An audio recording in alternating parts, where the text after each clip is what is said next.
আগরতলা পৌর নিগম রাজধানীর লেকচুমনি বাজারে উন্নয়নের পরিকল্পনা গ্রহণ করেছে। বুধবার লেকচুমনি বাজার সরেজমিনে পরিদর্শন করেন পৌর নিগমের মেয়র দীপক মজুমদার। সাথে ছিলেন কর্পোরেটর ভাস্বতী দেববর্মা সহ অন্যান্যরা। লেকচুমনি বাজার পরিদর্শনের পর মেয়র দীপক মজুমদার জানায়, কিছু কিছু ক্ষুদ্র ব্যবসায়ী যত্রতত্র রাস্তা দখল করে ব্যবসা করছে। এতে করে বাজারের ক্রেতা ও বিক্রেতাদের সমস্যা হচ্ছে। এ নিয়ে বাজার কমিটির সাথে ইতিপূর্বে আলোচনা করা হয়েছে, সিদ্ধান্ত গ্রহণ করা হয়েছে বাজারটির উন্নয়ন করা হবে। বর্তমানে লেকচুমনি বাজারে রাস্তাটি পরিষ্কার করতে হবে। যতক্ষণ পর্যন্ত স্থানীয়ভাবে লেকচুমনি বাজার নির্মাণ করা না হবে ততদিন পর্যন্ত ক্ষুদ্র ব্যবসায়ীদের ব্যবসা করার জন্য অস্থায়ীভাবে একটি শেড নির্মাণ করে দেওয়া হবে। তার জন্য কাজও শুরু হয়ে গেছে। এ কাজে যেন বাধা না আসে তার জন্য এদিন বাজার কমিটির সম্পাদকের সাথে কথা বলা হয়। 125 জন ব্যবসায়ীকে ব্যবসা করার সুযোগ দেওয়া হবে। যারা প্রকৃত ব্যবসায়ী তাদেরকে ব্যবসা করার সুযোগ দেওয়া হবে। ঠিক অভিযান না, বিষয়টা হচ্ছে আজকে এরা পরিদর্শন।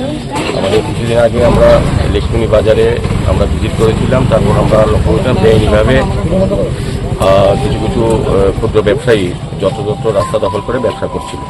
সাধারণ যারা ক্রেতা বা বিক্রেতার মধ্যে অসুবিধা হচ্ছিল সেদিকে লক্ষ্য রেখে আমরা আগেও একবার বাজার ভিজিট করেছি, বাজার সমিতির সঙ্গে কথা বলেছি। তখন এক সিদ্ধান্ত হয়েছিল যে বাজারটাকে আমরা পার্মানেন্ট একটা রূপ দেব পরবর্তী সময়, কিন্তু এই রাস্তাটা এটা পরিষ্কার করতে হবে এবং যারা রাস্তার পাশে ব্যবসা করেন তাদেরকে বিকল্প হিসেবে অস্থায়ীভাবে আমরা একটা সেট করে ব্যবসা করার সুযোগ দেবো যতক্ষণ পর্যন্ত পার্মানেন্ট কনস্ট্রাকশন না করা হয় বাজারে। তো যাই হোক, আজকে দেখতে এসেছি কাজের অগ্রগতিটা অনেকটাই হয়েছে। আমাদের সেভেন ইঞ্জিনিয়ার আছেন, আমাদের ডেপুটি কমিশনার আছেন, ন্যাশনাল জেনারেল কমিশনার, আমাদের কর্পোরেটর যিনি দেববর্মা আছেন এবং আমাদের বাজার সমিতিরও সেক্রেটারি সহ সবাই আছেন। সবার সঙ্গে আলোচনা করেছি যে রাস্তা যাতে বাধাপ্রাপ্ত না সেদিকে সহযোগিতা করার জন্য যারা বাধা দেওয়ার চেষ্টা করবে তাদের বিরুদ্ধে সরকারিভাবে আইনগত ব্যবস্থা গ্রহণ করা হবে। শারীরিকভাবে আমরা লেকচুমনি বাজারের সার্বিক ডেভেলপমেন্টের কাজ করার চেষ্টা করছি আগরতলা পৌর নিগমের পক্ষ থেকে। তো সেক্ষেত্রে আমি ব্যবসায়ীদের সহযোগিতা চাইছি। তাদের সাময়িক হয়তো অসুবিধা হবে, কিন্তু আস্তে আস্তে তারা কিন্তু পার্মানেন্টলি জায়গা পেয়ে যাবে। এখানে প্রায় 125-30 জনকে আমরা ব্যবস্থা করতে পারবো সাময়িকভাবে।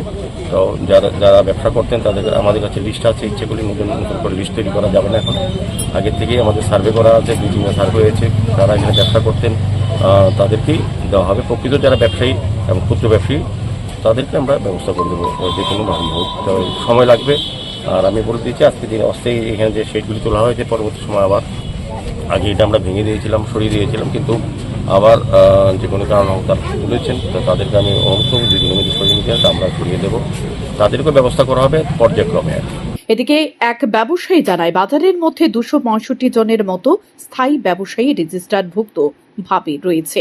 তাদের জন্য নয়া শেড ঘরে জায়গা হবে বলে মনে হচ্ছে না। তবে এ নিয়ে ঝামেলার পড়তে পারে আগরতলা পৌর নিগম কর্তৃপক্ষ। কারণ বহু পুরনো রাজন্য আমলে লেকচুমনি বাজারে প্রতিদিন 265 জনের মতো স্থায়ী ব্যবসায়ীর পাশাপাশি আরও কয়েক শতাধিক ব্যবসায়ী অস্থায়ীভাবে ব্যবসা করে পরিবার প্রতিপালন করছে। শেডঘর নির্মাণের আগে বাজার কমিটির কাছ থেকে ব্যবসায়ীদের পরিসংখ্যান নেওয়া হলেও কেন মাত্র 50% ব্যবসায়ীর জন্য শেড নির্মাণ করা হচ্ছে? এ প্রশ্ন ব্যবসায়ীদের মুখোমুখি। সুতরাং নতুন করে শেডঘর নির্মাণ করা হলেও বেআইনিভাবে রাস্তা দখল করে ব্যবসা করার প্রবণতা কতটা রুখতে পারবে নিগম কর্তৃপক্ষ, সেটাই এখন দেখার। বাজারের ব্যবসায়িকরা সুন্দর মতো ব্যবসা করতে পারে। যারা পুরানো ব্যবসায়ী আছে তারা যদি ঠিক জায়গাতে আগে মতো দোকানদারি করতে পারে। আর মোটামুটি তো বাজারে কাম হয়ে গেছে, ধরুন না 3 ভাগের 1 ভাগের কাজ হয়ে গেছে, আর 2 ভাগ মেয়র সাহেবের হয়ে গেছে। কন্ট্রাক্টর কিছু তার যত তাড়াতাড়ি পারে এটা রেডি করে দিত, ঠিকঠাক করে তাহলে ব্যবসায়ীগুলি করতো না। যাতে আমরা ব্যবসায়ী ওই কমিটির লোক খুশি হয়েছি তাহলে করার জন্য। কতজন এখানে ব্যবসায়ী? এরকম ব্যবসায়ী তো 225 জনের মতো মুখী। আর খোলা ব্যবসা তো এটা যারা গ্রামের চাই কিছু তো ট্রাইবেল আইয়ে মনে করেন 5-7 লোক আইয়ে। এই নতুন করে দেওয়ার পরে কি সবাই উপকৃত হবে? সব তো কোনে তো ঘর দেখা যাইতেছে আমরা 225 করতে হইতে মেয়ের সাহেবে কি করে না ওইটা। তবে এই নতুন প্রক্রিয়াতে আপনার খুশি? খুশি। অপরদিকে অভিযোগ রয়েছে বাজারের মধ্যে মাফিয়া তাণ্ডব চলছে বহু আগে থেকে। বাজারের এক মহিলা ব্যবসায়ী মাফিয়ার পকেট ভরতে না পারায় দোকান খুলতে পারছে না।